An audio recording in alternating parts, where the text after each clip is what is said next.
Good morning, ladies and gentlemen. Welcome to the Rangers Respite. I'm Philip, and today's Friday, and that means it is time for another whiskey library review. And today, I've got a really exciting one. But before I tell you all about it, if you like this channel, you like what I do, and you like to support it, liking, commenting, and subscribing do a lot to push my videos in the YouTube algorithm, which is a thing, and it's complex, but it does make a difference. But if you'd like to support the channel in a slightly more concrete way, I sell these on Etsy, ballpoint twist pens and roller bullet pens. These are turned from Cracus Robert French oak. It came from a cognac cask stave. That cask held cognac for 45 years before being used to finish a peated American single malt in the Pacific Northwest. If you know, you know. And also, I'm selling t-shirt designs on Spreadshirt. Those go to support the Virginia Whiskey Tournament, which is starting June 1st. And now, let's talk about the Prairie Peat. Now, this bottle was provided by the amazing guys at Thornton Distilling Company in Thornton, Illinois. It's right near Chicago. This is extremely cool. So, as you might guess from the name Prairie Peat, it is a peated American single malt whiskey. Oh, man, it is so cool. It is Pilsner malt, lightly smoked with hand-harvested Illinois peat. They literally took peat from the banks of the Mississippi and used it to smoke the malt to make this whiskey, which means that this is one of a very small number of American single malts that are peated with American peat, and that is extremely cool. It is aged in first fill bourbon casks. It is 4 years old minimum. Bottled at 46% alcohol by volume. That's 92 proof. Pot still. No non-chill filtered. No color added. It is absolutely beautiful. I am so excited. This is so we were told by one of our viewers, hi Pat, that Thornton Distilling Company was releasing an American single malt whiskey. Two of them actually. And we were really excited because every new American single malt whiskey adds to the availability, adds to the market, and puts more options on the market for consumers. And they're all good. Then we learned that one of them is peated. And it was, I mean, both Doug and I are peat heads. We love peat. We love peated whiskey. And this is American peat, which is extra exciting. So have to like take a step back, deep breath, manage my expectations, because this is one of the first two releases from a distillery. So, you know, they maybe not have a whole lot of experience producing American single malt whiskey. And let me tell you, they knocked it out of the frickin' park. On the nose, you've got like a slight, not quite coastal because it's not salty, but there's like a light marshy note. Some like light smoke, sort of a bright, like woody smoke, but not wood smoke, if that makes sense. It's slightly different. It's got a little bit of like a marshy note to it. It's not super potent, but it's there. There's some like some sweet notes, some like honey, a little bit of like that malted milk ball without as much cocoa as on the other one, but there is some like malted milk ball note. A little bit of like vanilla.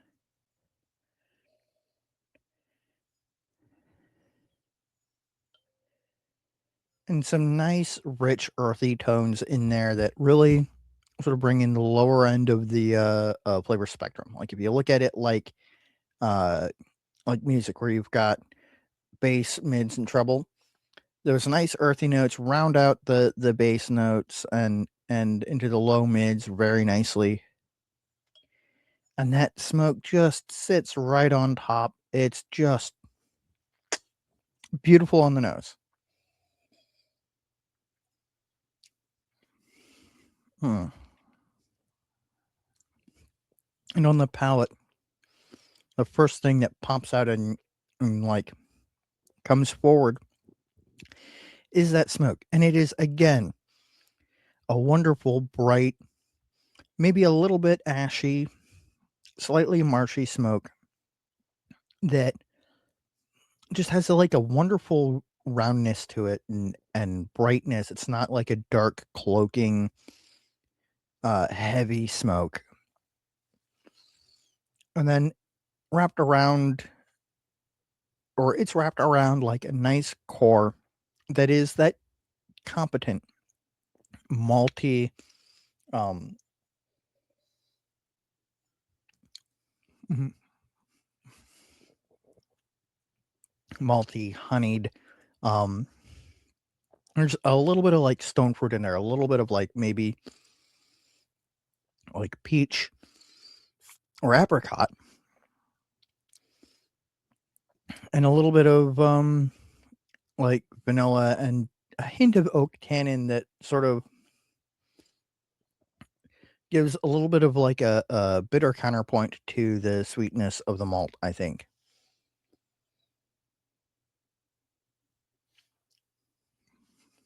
Mm. And this is nice and richly oily and has a mouthfeel that is like velvety and lingers on the tongue and on the back of the palate. And the finish is long and glorious. It sticks to your mouth and to the lining of your throat and delivers lingering, rich smokiness, like a campfire that's been put out. And there's some like dark cocoa nibs and some vanilla, and it's just very nice and compact.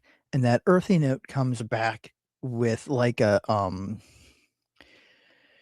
sort of a dark loaminess to it that's very nice.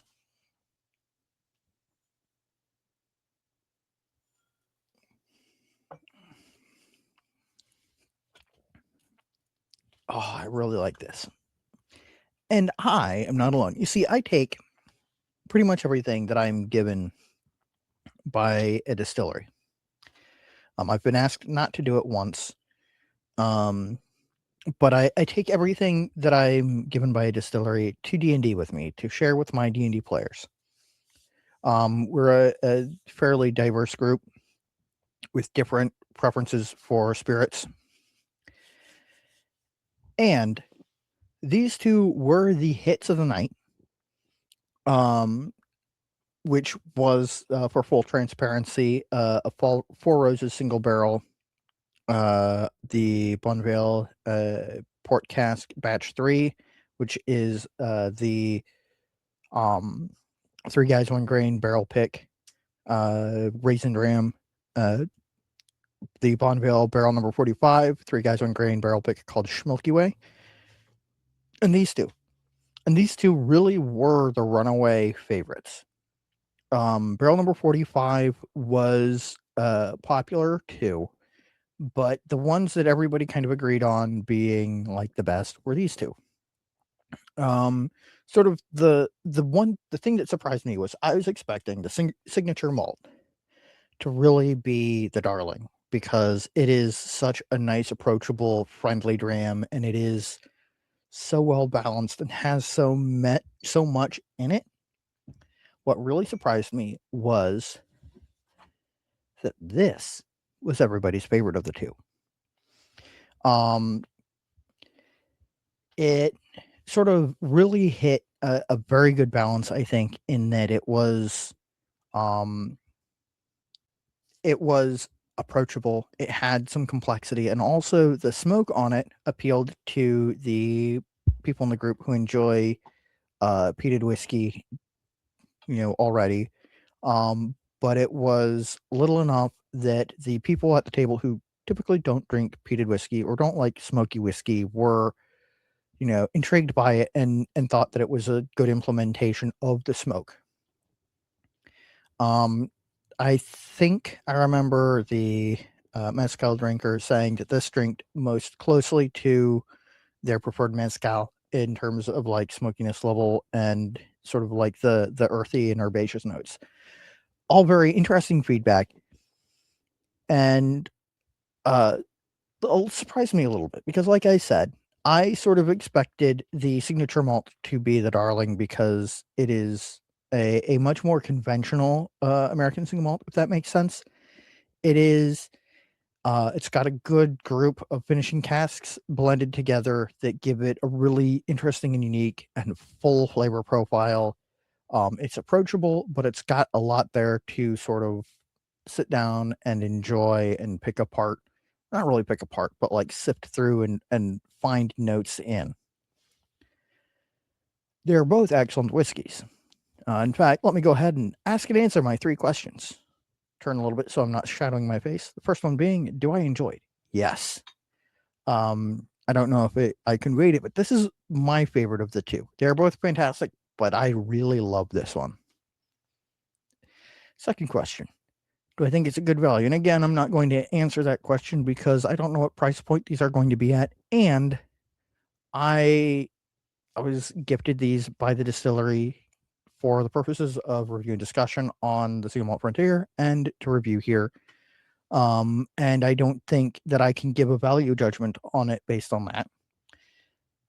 And the third and final question, do I recommend it? Absolutely. When these release, I'm going to be recommending to my friends in the Midwest that they should seek these out, especially the Prairie Peat, because it is extremely cool. It is very good, and it's different. And that's sort of one of those things that, like, I don't want to say is blowing my mind because I don't think blowing my mind is the right term, but it is a fantastic whiskey, well executed, and genuinely took me by surprise. I try to go into all of these with tempered expectations because I don't know. I've never had anything from Thornton Distilling Company before. And I'll tell you what, that's going to change because I'm going to be sending a friend of mine who's going to be headed out towards Chicago in the near future to pick up some stuff from them. But this stuff is fantastic. It's also got a fantastic color. I don't know if you can tell. It's like, here, let me just put it over the, yeah. It's got like a pale white wine color. Oh, the nose is fantastic.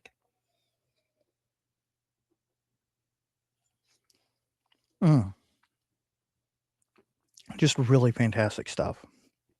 And no color added, non-chill filtered. Always huge bonuses.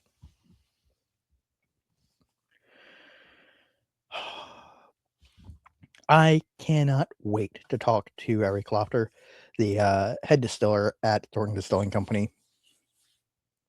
I'm stoked. This is going to be a fantastic thing. Man, I genuinely think once these hit the market, you need to go pick them up. Not just because they're a craft distillery doing cool things, but because they are genuinely producing fantastic whiskey. And they have found themselves a new fan. At least one. With all of that said and out of the way, I've bent your ear for almost 15 minutes, so I'll just go ahead and raise a glass to Thornton Distilling and say, until next time, stay happy, stay geeks. Sláinte.